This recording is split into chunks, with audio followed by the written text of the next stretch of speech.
All right, it is 6:30. We call Monday, August 24th, 2026 City Council meeting to order. If you could please join me with the Pledge of Allegiance. I pledge allegiance to the flag of the United States of America and to the republic for which it stands, one nation, under God, indivisible, with liberty and justice for all. Thank you. With that, do we have any additions to the agenda tonight? No additions tonight, Mayor. Then I'll look for a motion to approve the agenda as presented. Motion. Second. We have a motion, a second. All in favor, say aye. Aye. Opposed, same sign. Motion carries 4-0. With that, we will move to public comments. If there is anyone who would like to discuss anything that is not on the agenda, please come forward. Seeing none, we'll close public comments and move to consent agenda. Is there anything on the consent agenda that needs to be pulled for further discussion? Hearing none, I'll look for a motion to approve the consent agenda as presented. Motion. Second. We have a motion, a second. All in favor, say aye. Aye. Opposed, same sign. Motion carries 4-0. And with that, we will move right into business items and start with consider adoption of resolution calling for a public hearing on the issuance of senior housing revenue notes and authorizing the publication of a notice of the public hearing. Thank you, Mayor. I would like to welcome our representative from Presbyterian Homes. We have been approached to issue conduit debt financing on behalf of Presbyterian Homes, and we have issued conduit debt with them prior. We'll talk a bit about those projects, but we're here today to consider this resolution. This resolution will call the public hearing on the issuance of said debt. It sets the public hearing for the next City Council meeting, September 28th at 6:30 p.m., which case we'll have more documents before us, I assume, in resolution format, much thicker ones than we have today, which will continue on with the conduit financing process should council wish to do so. So with that, I'll turn it over. Well, good evening. Thank you for letting me come speak before you tonight. My name is Jenny Wade. I'm Vice President of Capital Markets with Presbyterian Homes and Services. And so the project that we are looking to do is for our McKenna Crossing community, which is in Prior Lake, Minnesota. That community has been open since 2007. And today it has 154 units for senior residents, 85 independent living units, 36 assisted living, 15 enhanced assisted living, which is just higher acuity, and then 18 memory care units. And so what we're looking to do is to add 72 independent living apartments to that community. So as you may know, there's a great need for senior housing over the next 15 years. The baby boomer generation is exploding. So this just helps us serve more residents in Prior Lake and the surrounding communities. We're looking to start construction in mid-October. And the city was very helpful before in 2016. We did a refinancing of the existing campus, and you were one of the conduit debt issuers then. So this will be very similar. The city has no obligation for payment or taxes. It's paid purely from the revenues of the community. And we can use the proceeds of tax-exempt bonds, but we cannot issue them on our own. So that's why we look for the conduit. Are there questions about the project? Any questions? No, we've been through No, I think, these several times. yeah, I think it's pretty straightforward. So one, I appreciate you coming in and just going over it Oh, no, briefly with thank us. you And for we look considering forward it. to continue to work with you and Yeah. helping you see the end to your project. So Thank you. perfect. I appreciate that. Any other questions? Nick, do you have any? Nope. Perfect. Well, thank you. Thank you so much. Thank you. I'm trying to find the dates. Nick, when did you have the date for the public hearing? Public hearing will be at the second meeting in Oh, there it is. September, which will be the 28th. 28th at 6:30 p.m. Perfect. Thank you. So with that, I'll look for a motion You don't have to stay. to approve Resolution 2026-7, calling for the public hearings of the issuance of revenue notes for the senior housing project. Motion. Second. We have a motion, a second. Any further discussion? Hearing none, all in favor say aye. Aye. Opposed, same sign. Motion carries 4-0. So with that, we will move to consider adoption of ordinance 254, amending our fee schedule. Thank you, Mayor. This was introduced at the last meeting amending our fee schedule, specifically the right-of-way fees that we had talked about. So replacing them with more modernized, where we have a base application fee and then a escrow with small and large projects, as well as a per linear foot charge over 200 for trenching and boring operations. Wonderful. And as we talked about this at the last meeting, so it should be pretty straightforward. So I look for a motion to adopt ordinance 254, amending the fee schedule. Motion. Second. We have a motion, a second. Any further discussion? Have we, not Comcast is fully aware, everything? No, okay. Yep, after we introduced at the last meeting, I got a hold of them the day after to let them know the changes. And I kept them abreast of what we were looking at. And so I let them know that it was introduced, so Okay. it would likely go into effect. Sounds good. Any further discussion? Hearing none, all in favor say aye. Aye. Opposed, same sign. Motion carries 4-0, and that will move us to business item 11. Consider action on change of non-union health insurance carrier and plan. Thank you, Mayor. Each year we get renewal packages on the non-union health insurance. So this covers myself and another family who is not on the city's payroll, but through state obligations due to circumstances we are required to cover. And so the AT group is who we work with through this, and they provided us with renewal amounts. And currently you could see that we are paying $696.45 for single coverage, and then $1,870.71 for family coverage for this year. And this the renewal period is always December 1st of each year. So we got the Health Partners renewal back, and they had the largest percent increase at 13.9. As you can see up there, puts their single rate at $793.04 with the corresponding family rate. Blue Cross Blue Shield was the second lowest there, you can see, and then Medica was the third lowest. We also were fortunate to get rate projections out into the next cycle, so not just for 12/1/26 to 12/1/27, but 12/1/27 to 12/1/28. And when we look at that, bring that spreadsheet up. So we take a look at that. So Health Partners, Blue Cross Blue Shield, Medica, we have our current rates right here. These are the renewals we're looking at here, but we also have those updated figures going into the next renewal period. So we're going to know what those look like.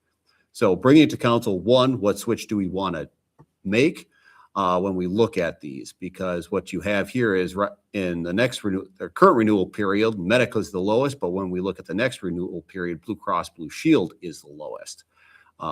So the question becomes, do we want to switch to Medica this year and then go to Blue Cross next year? Or since Blue Cross Blue Shield and Medica are reasonably similar, do we stick with Blue Cross Blue Shield for the 2-year period? A note on there, over the 2-year period, the total cost between those two options is $326.04. But really the entire cost of the city would be more in that $88 line. The reason I say that is we get state reimbursement for the family that we cover under this plan. So we get that money back as part of the reimbursement process for the state agency. I get that through. So really it would just be my insurance on this, which would be a cost difference of a little over $9 a month. So about $88 over a 2-year period. That's if we went with Blue Cross Blue Shield. So Or- we've had Blue Cross Blue Shield, we're currently with Health Partners. Keeping it Blue Cross Blue Shield for the 2-year period would create consistency. So Right. rather than having to Yeah. I do agree. census, do everything over. But I want to make sure I bring that up to council because Medica is the lowest cost for the upcoming period, and then Blue Cross Blue Shield would be the lowest for the next. Similar coverages. Yes. Yep. Similar coverage packages. I think Blue Cross Blue Shield's more widely accepted. Yeah, for a 2-year span, since we do have those rates, then, I Right. mean, switching plans, because you have to switch plans now. Mhm. Is it similar deductible situations? Yep. Similar deductibles, similar plans. I think Blue Cross Blue Shield. Why change every year? Yeah. That's what I'm Yeah, and I thinking think too. that seems to make sense. You know, it goes, I mean, 18.9% is You crazy. could argue we're not taking our lowest responsible bid, but I think we have plenty of rationale and reason why we would go with Blue Cross The Blue long Shield. term seems better. Just to keep it consistent. Right. We're gonna have to switch again. We're gonna spend more than that in paperwork Right. and office time getting it organized. So Right. I think this falls well in line with Right. we're obviously no issues at all by going with Blue Cross Blue Shield for the next 2 years. Very good. So if you don't have any other questions, Nick, I'll look for a motion to approve Blue Cross Blue Shield for the next 2 cycles for non-union medical plan and provider. Motion. Second. We have a motion, a second. Any further discussion? Hearing none, all in favor, say aye. Aye. Opposed, same sign. Motion carries 4-0. And thank you for pulling all that together, Nick. It's nice that we could get that year in advance too, to just make one decision. Agreed. With that, we'll move to council reports. Councilmember Hilton, anything to report on? I have not had any meetings since the last council. Councilmember Fausch, I do not have anything. Councilmember McNeely. Nope, nothing. And I have not had a meeting myself since the last city council. We do have we're meeting with the collective bargaining unit on Thursday, so we'll have more updates at our next council meeting and how that went. Awesome. So with that, I'll look for a motion to adjourn. Motion. Second. We have a motion, a second. All in favor, say aye. Aye. Opposed, same sign. We are adjourned. Thank you. And with that, we will jump right into the workshop and call to order for the Monday, August 24th workshop. All right, real quick on budget update. I only have one change. The mayor, you had inquired about that, the water fee where we had the change up top because we were charging more for that state connection fee. Make sure I went back and researched that, and I did and made the necessary adjustment in there. So that went up a little bit. Yep.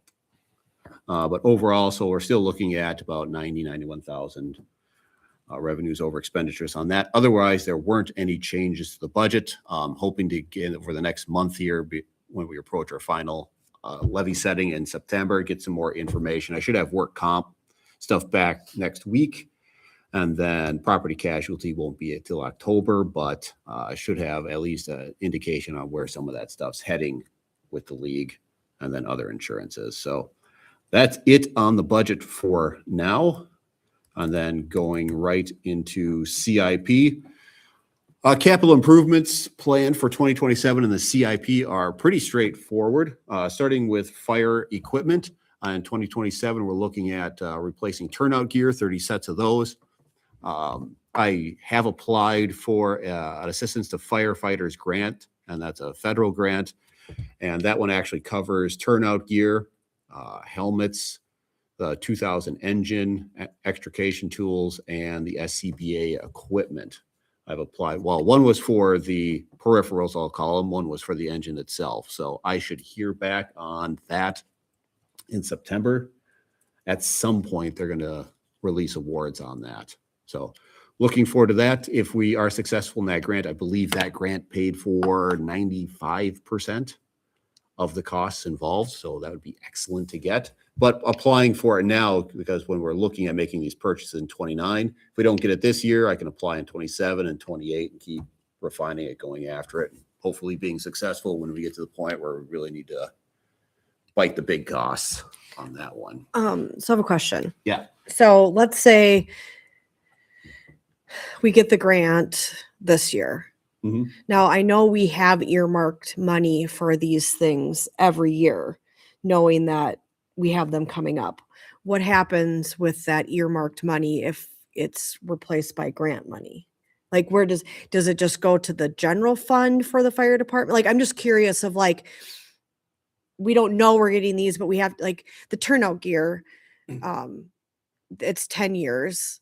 We didn't realize this. So it was like a sudden thing that I remember 10 years ago we had to fund. Mhm. And then we decided we didn't want to be surprised again. So we started saving knowing that we had to replace them every 10 years. Yep. So does that make sense, my question? Yep. So let's say we get the grant money and it pays for 95% of it. What happens to the fund balance is essentially the question. Different options are available. Right now, we levy $150,000 a year. You could zip that down to a really, really small amount because your fund balance will then carry over, and a lot of this will get replaced by grant money. So the funds will be sitting there. You could reduce what you levy to a much lower number, which then causes your ending fund balance to still stay positive, but it supplements with that grant money. Aside from that, you can keep the levy the same, and then you could do a transfer out on that to a different fund, or you could potentially put it towards the debt service on the fire station to see if you can't pay that off earlier. I can't remember when the call date on that is, but you could put it towards that as another potential option. Because I know we like earmark specific of that 150 levy. Don't we like to break that down deeper than that? Like saying like turnout gear is $10,000 every year. Nope, not so Or much like. It doesn't, we don't do it that way? We don't do it that way. Okay. So I've, on the bottom part of the spreadsheet, I have cost calculated for all of these that go with an inflationary factor into the future. Okay. And then the year we're looking to replace, I insert these figures in here. And then we have our starting fund balance. So that's the amount that we plan to start the year with. We add the levy amount, fire contracts go in there, interest earnings based upon what we had the year prior go in there. So this makes up our income. Okay. Then we subtract off whatever we've got here, and that then becomes our end fund balance. So that'll be if we get the grant money, then we will make decisions on what we do with the levy. Right. Well, you would like the either A fund balance or B levy. And if I get notice of award on that, I'll be coming back with different scenarios. So even like then, like if we get awarded it we could look at reducing the levy for 2027. Yes. I'm not saying that's what I want to do. I'm just, Yep, you could. You could. I believe we have 2 years to spend the grant money, and I think it's a 14-month turnaround on fire engines, if I remember what Andy told me correctly. So About right. okay. Yeah, I just want to understand. So I hope we get that grant. That would be amazing. Mhm. Yeah. Like really awesome. And the 135,061 is our up-to-date number for the 30 sets of turnout gear. correct. Okay. Okay. And if we don't get the grant money this year, we okay. still need to purchase those We still can because we have, because the funding is there. okay. So. And we have- that's the plan. But if we can find grant money, Yep. then Grant money we'll is use always that good. and then it kind of can shift things in the future Yep. depending on what future need is. Yep, grant money would be great, but we're set up so that you can see the fund balance down here always stays positive. And that's what we want. Yep. Okay. Thank you. When we looked at parks, at the last park board meeting, we went over CIP items.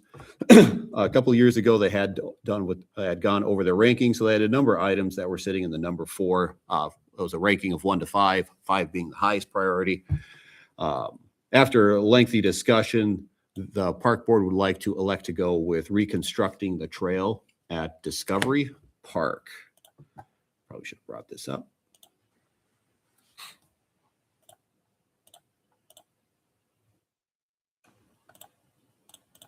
My apologies.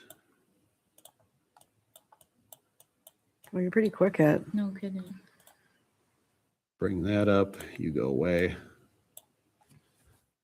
Okay, so this is Discovery Park proper. So the plan would be to reconstruct everything within the yellow outline and up to the highway here, just to the intersection there. We do have some trail here. We have some trail here. And then there is trail that runs along the south side here. The thought process is the park CIP is going to take care of park.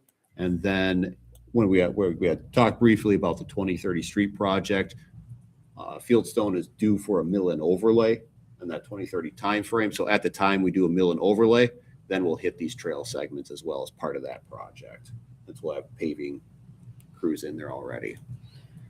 But after lengthy discussion, they would like to focus on Discovery. It has the worst shape trails of our park system. okay. So they felt that was the highest priority out of the numerous 4s they had. after discussion. This would entail, so the total cost you can see there is $407,000.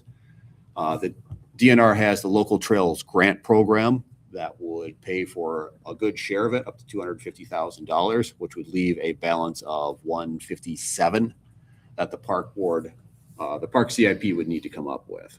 Did we get that grant? We haven't applied for it yet. Okay, but I'll- okay, It opens up in the spring. okay. So I'll apply for it early 2027. I'll have Phil work up some plans and specifications to go along with that. That's what the park board would like to focus on for 2027. When we look at streets, the only thing we have scheduled for 2027 is Coldwater Crossing 8th edition seal coating. A lot of some of this other stuff we're holding off until the 2030 project where that'll get combined into a project. I already have Phil working on the scope of that and updated figures for planning purposes.